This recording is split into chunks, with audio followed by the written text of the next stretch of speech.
আসসালামু আলাইকুম। আমি জিহাদ নূর, যেতে হবে বহুত জয়ী থেকে আপনাদের দোয়া। পাকিস্তান কি পারবে নিউজিল্যান্ডকে হারাতে? মানে কি মনে হয় আপনাদের কাছে, কি মনে হয় পাকিস্তান কি পারবে নিউজিল্যান্ডকে হারাতে?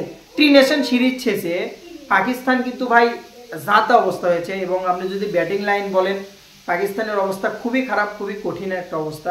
বিশেষ করে নিউজিল্যান্ডের কাছে যেভাবে নিজের দেশের মাটিতে ধবল ধোলাই হয়েছে। প্রথম কিন্তু কালকে পদ্মা উঠছে চ্যাম্পিয়ন ট্রফির প্রথম ম্যাচ পাকিস্তান এবং নিউজিল্যান্ডের 3টার দিকে। তো এই ম্যাচ সম্পর্কে যদি বলি, ম্যাচের কন্ডিশন সম্পর্কে যদি বলি, যে পিচটা খেলা হবে সেই পিচটা সম্পর্কে যদি একটু আলোচনা করি, প্রথমে পিচ সম্পর্কে যদি আসি, যে পিচে খেলা হবে মোটামুটি আপনি ধরে নিতে পারেন যে ওখানে 350 পিচ। তো পাকিস্তানের শুধুমাত্র আপনার লাহোর বাদে, লাহোরে একটু মাঝে মাঝে রান কম হয়, প্রত্যেকটা পিচে কিন্তু তাদের ব্যাটিং পিচ এবং ফ্ল্যাট উইকেট, যেখানে পেসাররা অনেক সুবিধা পায় অনেক সময়। অর্থাৎ আপনি ভালো বল না করলে, আপনি যদি পাকিস্তানের যে পিচগুলো আছে ওখানে যদি আপনি ভালো বল ডেলিভারি না করতে পারেন, লাইন লেন্থ যদি ঠিকঠাকভাবে কাজে না লাগাতে পারেন, আপনি কিন্তু কখনোই উইকেট পাবেন না। এখন আপনাকে ভালো বল পেস করার পরে কিন্তু আপনি উইকেট পাইতে হবে 100%। কারণ আপনি যদি লাইন লেন্থে বলটা করতে পারেন তবেই কিন্তু আপনি উইকেটে দেখা পাবেন। তো সবচেয়ে বড় প্রশ্ন হচ্ছে পাকিস্তানের ওপেনিংয়ে কে? ফখর জামান, বাবর আজম, নাকি রিজওয়ান, নাকি অন্য কেউ? এটা একটা বড় একটা প্রশ্ন হয়ে দাঁড়াচ্ছে। কারণ পাকিস্তানের ওপেনিংটা কিন্তু ভাই ট্রি নেশন সিরিজে দেখা গেছে খুবই দুর্দান্ত, বা বলা যায় যে দুর্বল অবস্থা যাকে বলে। ফখর জামান যথেষ্ট নিজেকে প্রমাণ করেছে, একটা ইনিংস ছিল 50+, আর একটা তো ভালো করেছে 3টা ম্যাচে, মোটামুটি ফখর জামান নিজেকে মেলে ধরেছে। তো সেদিক থেকে আমি মনে করি বাবরের ব্যাটিংটা কিন্তু একটু অন্য স্টাইলে করা। আমি মনে করি যে ফখর জামান ধরে খেলে বাবর আজমকে যদি চার্জ করতে দেওয়া হয় সেটাও কিন্তু বেটার হয়, যেহেতু ট্রি নেশন সিরিজে এটাতে ফেল হয়েছে যে বাবর আজম ধরে খেলেছে এবং ফখর জামান কিন্তু মারে খেলেছে।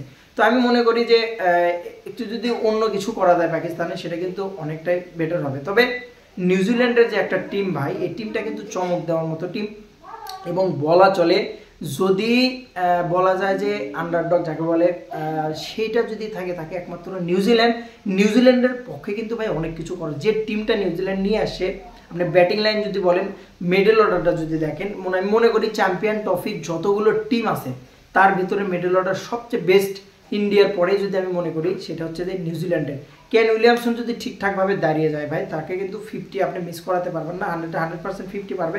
মোস্ট এক্সপিরিয়েন্স ব্যাটসম্যান, এবং শেষে যে ফিনিশিংটা লাথাম কিন্তু যথেষ্ট ভালো ফিনিশিং দিতে পারে, এবং কিন্তু ড্যানিয়েল মিচেলও কিন্তু যথেষ্ট ভালো ব্যাটিং টাচে আছে কিন্তু ইদানিং। সো সব মিলিয়ে বলা যায় যে কিন্তু পাকিস্তান এবং নিউজিল্যান্ডের ম্যাচটা হাড্ডাহাড্ডি একটা লড়াই হবে, দেখার মতো একটা লড়াই হবে। যদিও ম্যাচটাতে যদি পাকিস্তান ফসকে যায় কোনো ক্রমে কোনোভাবে, বোলিং দিয়ে কিন্তু পুষে দেওয়া খুব কঠিন, কারণ এটা কিন্তু ব্যাটিং পিচ। সো আপনি যদি রান কম করেন, 300-র নিচে রান করলে ওই সব পিচে 300-র নিচে রান হবে না আশা করি।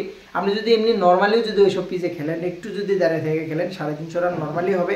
আপনি যদি একটু যদি কেয়ারফুলি দেখে শুনে বল প্রথমে 10 ওভার পাওয়ার প্লে ওভারগুলো যদি একটু চালান বা খেলেন, অবশ্যই কিন্তু ভালো একটা রেজাল্ট আসবে, বা ভালো একটা কিন্তু টোটাল আসবে। স্কোরটা যদি আপনি 300-র নিচে থাকে, তবে যে কোনো টিমের জন্য কিন্তু অনেক কঠিন, বিশেষ করে চ্যাম্পিয়ন ট্রফিতে স্কোর করাটা। তো বেস্ট অফ লাক পাকিস্তান। আমি মনে করি পাকিস্তান জিতুক, বা পাকিস্তান ভালো কিছু করুক, পাকিস্তান কামব্যাক করুক। সাথে নিউজিল্যান্ড কেন উইলিয়ামসনকে আটকানোর একটা প্ল্যান কিন্তু অবশ্যই তাদের কাছে থাকতে হবে। বিশেষ করে নাসিম শাহ, শাহিন আফ্রিদি এবং হারিস রউফ কামব্যাক করেছে।